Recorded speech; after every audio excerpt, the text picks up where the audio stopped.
Hello and welcome back to another episode of Words Well Read, where words rule and we make learning fun.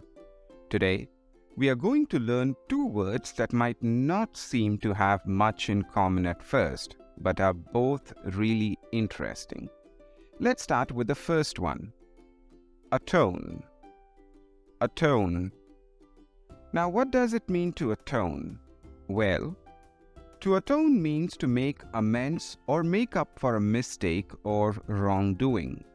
It's like saying sorry, but taking it a step further by actively trying to fix things. So remember, atone means to make things right after you have done something wrong. Here is a sentence example. Jack tried to atone for his rudeness by sending her some flowers.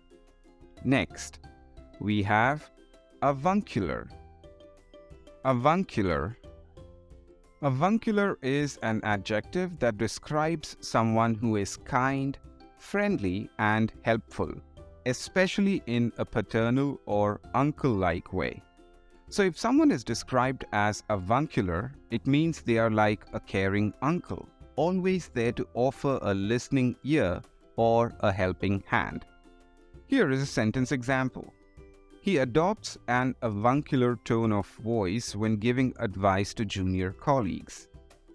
That's all for this video, folks. Don't forget to like, comment, and subscribe, and we will see you in the next episode of Words Well Read.